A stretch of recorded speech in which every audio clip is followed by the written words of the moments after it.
Good afternoon, Madam Speaker, and to the House of Assembly and the general public at large.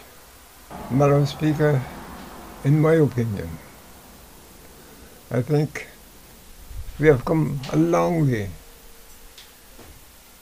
in these 45 years. Although, as I say, we might have gained very much in that 45 years, but we went through it, and we know the ups and downs of the situation, and we are grateful for whatever did happen within that term, because you know that it could have been also in the reverse of what it is now. And therefore, we have to thank God for all things. As a matter of fact, we all work collectively. Not a special role as such for East End, or West End or so, but we all jointly collaborated together, and each one helped out each other where necessary. Your ideas could go along with the others, and so on. That was, as it were, not a part, a section. Island Harbour took Island Harbour as a, and so on. They all worked jointly together. And we had, well, there were those who had very specific jobs. When they say jobs, I mean places that you take departments. And maybe one or two in a department, say a hospital. It will be in perhaps John Hodge and I. Ronald Rebson, someone else, and so on and so on. But collectively, we all work together. Not as a, nowadays, you'd see each person striving to gain the monopoly of everything.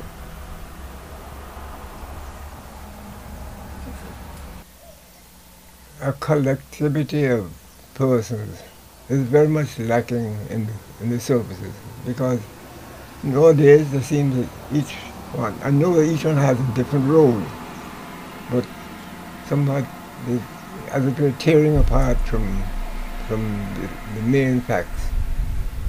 And we'd like to see a country unity,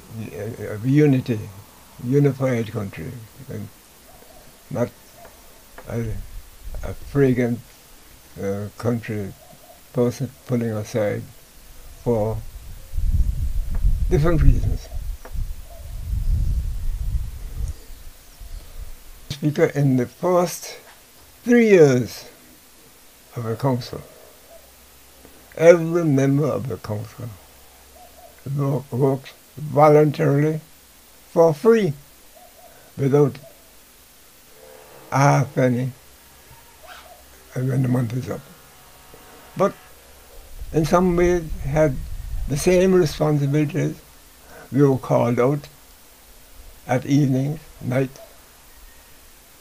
and at any time when members of the British came in to ascertain what is going on and to find out what is going on.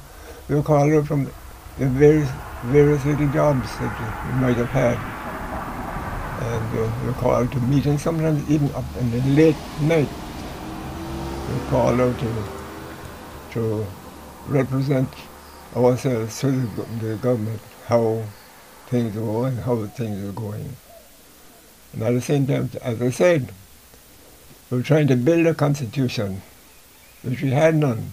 And we were stealing from other countries part of their constitution to make a constitution for Anguilla, to suit Anguilla. I worked as a foreman for our government in several buildings and so on, of which I could name a few. Certain. The airport building, the house of the government house in Valley, which was composed of many officers, police, customs,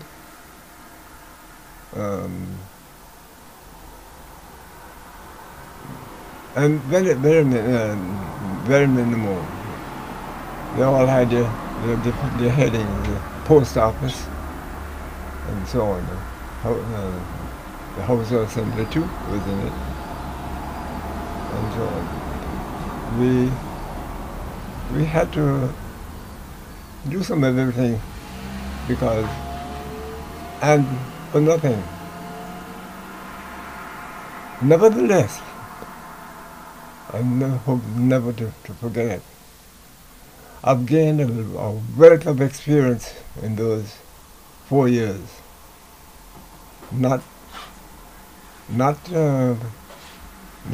having gotten the monies or the values of the money, but a wealth of experience. I can remember too many things of which we gain experience from the governments, interacting governments, and Speaker, there is one outstanding one of the members. I will always give kudos and congratulations to. That's our man of business, Mr. Ronald Webster. He was on the pinnacle of everything.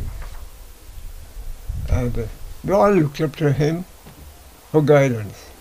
And he looked down to us for help in every way that we could give help and so on. Well, the others, we all agreed and so on together and so on. We all worked collectively and good. But I tell you, we could always look up to Mr. Ronald Webster for his wealth of knowledge, although he didn't possess a diplomat's or high standard in education, but he had enough to fool some of those high educated ones. Speaker, I will implore and state that I wish every success to the members of this House and any that's coming after, because I know the role, I imagine a part of the role which you all have to play, because it isn't easy when you're having someone overhead telling you what you should do, and you want to seeing that that's not the right way, and so on. So that's my advice, that they try to work together for good, for the good of the island, for the good of the state, for the good of the nation, and so on. I wish them every success in going forward. For the nation, the people of the island, we only hope that God's hand will guide them all through their life and trying together to bring a better Anguilla for the people of Anguilla and for the world. Madam Speaker,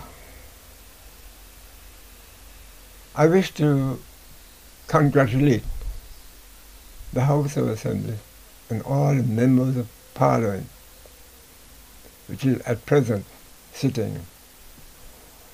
And I wish them every success in the future.